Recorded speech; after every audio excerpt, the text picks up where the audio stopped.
नमस्कार दोस्तों, कथा मंच में आपका स्वागत है। आज मैं आपके लिए लाया हूँ राजस्थान की एक लोकप्रिय प्रेम कहानी।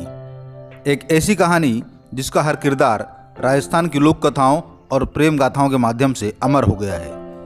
आज जो कहानी मैं आपको सुनाने जा रहा हूँ वह कहानी है बाघा और भारमली की कहानी। कहानी शुरू करने के पहले मेरा आपसे निवेदन है कि कृपया कहानी के साथ अंत तक जुड़े रहें। पसंद आने पर लाइक करें। अगर आप मेरे चैनल पर पहली बार आए हैं तो चैनल को सब्सक्राइब करना बिल्कुल न भूलें। बेल आइकन को जरूर दबाएं जिससे मेरी हर नई कहानी की नोटिफिकेशन आपको मिलती रहे। तो चलिए शुरू करते हैं बाघा और भारमली की ऐतिहासिक प्रेम कहानी। दोस्तों, जोधपुर के राजा मालदेव ने जब संपूर्ण पश्चिमी राजस्थान में अपने वर्चस्व की जड़ें जमाना शुरू की, उसी कड़ी में मालदेव ने जब जैसलमेर पर दबाव बनाना शुरू किया। उस समय जैसलमेर में भाटी सरदारों का शासन था, जिसकी बागडोर राव लूणकरण के हाथों में थी। राव लूणकरण चतुर और बुद्धिमान व्यक्ति थे। उन्होंने सोचा कि मालदेव की शत्रुता तो हम निभा नहीं पाएंगे, क्यों ना रिश्तेदारी बना ली जाए। राव लूणकरण की एक बेटी थी जिसका नाम था उमादेव। मालदेव के साथ में हमेशा के लिए शत्रुता समाप्त करने के लिए जैसलमेर के राव लूणकरण ने अपनी बेटी उमादेव का विवाह मालदेव के साथ में कर दिया। अब उमादेव के साथ एक दासी भी जोधपुर आई जिसका नाम था भारमली। माना जाता है कि भारमली उमादेव की हमउम्र थी और उमादेव के पिता ने ही भारमली का पाला पोसा था। तो उमादेव और भारमली अच्छी सहेली भी थी। जितनी खूबसूरत उमादेव थी, भारमली भी उससे कम ना पड़ती थी। कहते हैं उमादेव और मालदेव की शादी के बाद पहली रात को मालदेव अपने कक्ष में उमादेव का इंतजार कर रहे थे। जब वहाँ भारमली उमादेव का संदेशा लेकर पहुंची तो मालदेव भारमली की सुंदरता पर मोहित हो गया और उसे ही पाने की इच्छा जाहिर कर दी। भारमली एक दासी थी, राजा के सामने क्या ही कर पाती। उसने भी स्वयं को मालदेव को सौंप दिया। जब उमादेव कक्ष में पहुंचती है तो वहां का नज़ारा देखकर स्तब्ध हो जाती है और मालदेव से हमेशा के लिए रूठ जाती है, जो इतिहास में रूठी रानी के नाम से प्रसिद्ध हुई। उमादेव फिर कभी मालदेव के पास में वापस नहीं लौटी। उमादेव और मालदेव के संबंधों पर हम और कभी बात करेंगे कि उमादेव कैसे रूठी रानी बनी और उसका क्या इतिहास रहा है और उसमें आसानंद जी का क्या योगदान था, वो सब हम बाद में बात करेंगे। आज हम भारमली के बारे में बात करेंगे। तो जब उमादेव ने भारमली को मालदेव के हाथों में देखा तो वह उसे छोड़कर हमेशा के लिए चली गई। अब भारमली ही मालदेव के साथ में रहने लगी और समय बीतता जाता है। एक दिन मालदेव देखते हैं कि भारमली महल के झरोके से बाहर देखती हुई रो रही है। मालदेव पूछते हैं क्या हुआ। भारमली कहती है कि मुझे पीहर की याद आ रही है, लेकिन मैंने अपनी सहेली के साथ जो किया है उससे जैसलमेर वाले तो मुझे माफ़ नहीं करेंगे, वह तो मुझसे नाराज़ होंगे। मैं क्या मुँह लेकर पीहर जाऊँ। राव मालदेव से समझाते हैं कि अगर तुम्हारे पीहर की याद आ रही है तो तुम जरूर जाओ, कुछ दिन रहकर आ जाना। मैं लूणकरण जी को पत्र लिख देता हूँ, तुम्हें वहाँ कोई परेशानी नहीं होगी, कोई दुर्व्यवहार नहीं होगा। अगले दिन भारमली जैसलमेर की ओर रवाना हो जाती है। भारमली जैसलमेर पहुंचती है। उसका स्वागत होता है क्योंकि वह अब सिर्फ दासी नहीं रही थी, जोधपुर के मालदेव की पत्नी थी। जैसलमेर के राव लूणकरण का बेटा मतलब जैसलमेर का राजकुमार, जो कि शादीशुदा था, उसकी 3 पत्नियां थीं। वह भारमली को देखकर उस पर लट्टू हो गया और भारमली के आसपास मंडराने लगा।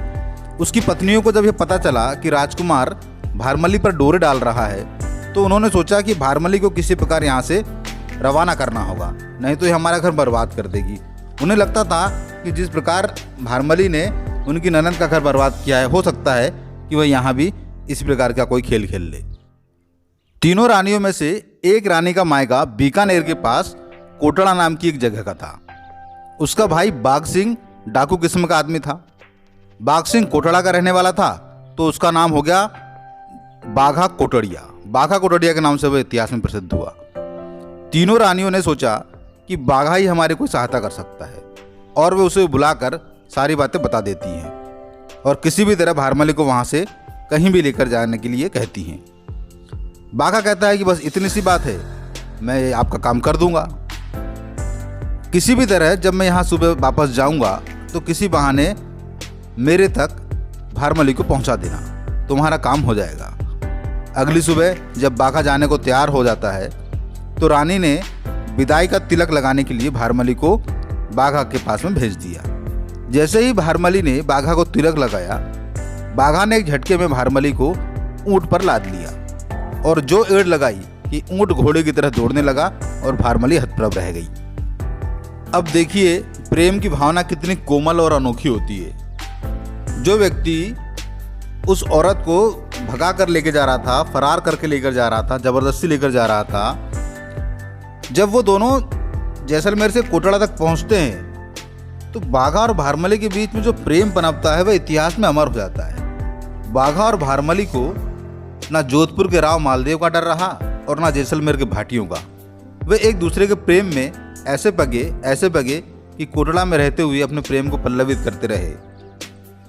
जब राव मालदेव को यह बात पता चली कि भारमली को जैसलमेर से कोई उठाकर लेके चला गया है तो उसने सबसे पहले लड़ाई की योजना बनाई, लेकिन उसके सलाहकारों ने उसे समझाया कि महाराज, एक दासी के लिए, एक महिला के लिए युद्ध लड़ना सही नहीं है और वह कहाँ गया होगा इसका भी हमें पता नहीं है। अगर हम अपनी सेना लेकर वहाँ जाते हैं और वह हमें नहीं मिलता है तो ये हमारी बदनामी होगी। फिर राव मालदेव आसानंद जी को बाघा के पास में भारमली को लेने के लिए भेजते हैं। आसानंद जी राज्य कवि थे और लेखक थे, विद्वान व्यक्ति थे। बाघा को जब पता चलता है कि आसानंद जी आ रहे हैं तो वह कोटड़ा से 3 कोस पहले ही आसानंद जी की अगवानी करने पहुंच जाता है और दंडवत करके उन्हें प्रणाम करता है। आसानंद जी बाघा और भारमली की आवागत देखकर अभिभूत हो जाते हैं। आसानंद जी को बाघा और भारमली में 2 सच्चे प्रेमी नजर आते हैं और उनके आपसी प्रेम को देखकर आसानंद जी कभी मालदेव का संदेशा उन्हें कहते ही नहीं हैं और हमेशा के लिए बाघा और भारमली के पास ही कोटड़ा में ही रह जाते हैं। अपने कवित्व में आसानंद जी बाघा और भारमली के प्रेम के बारे में लिखते हैं कि जह गिरवर तह मोर या जह सरवर तह हंस, जह बागा तह भारमली, जह दारू तह मंस। अर्थात जहाँ जंगल है वहाँ मोर है, जहाँ सरोवर है, जहाँ तालाब है वहाँ हंस है, जहाँ बाघा होगा वह भारमली होगी, जैसे जहाँ शराब होती है वहाँ मांस होता है। बाघा और भारमली की इस अनुपम प्रेम कहानी का अंत बाघा की मृत्यु के साथ में होता है। जब बाघा की मृत्यु होती है तो भारमली उसमें सती हो जाती है। बाघा और भारमली की ये प्रेम कथा राजस्थान की लोक कथा में अपना श्रेष्ठ स्थान रखती है। बाघा भारमली की मृत्यु के बाद आसानंद जी का क्या हुआ वह मैं आपको एक नई कहानी में बताऊंगा। तब तक के लिए आपसे विदा लेता हूं। आपको यह कहानी कैसी लगी, पसंद आई है तो कृपया लाइक करें। अगर मेरे चैनल पर पहली बार आए हैं तो चैनल को सब्सक्राइब करना बिल्कुल ना भूलें। बेल आइकन को दबाएं जिससे हर कहानी का नोटिफिकेशन आपको मिलता रहे। देखने के लिए, जुड़े रहने के लिए धन्यवाद।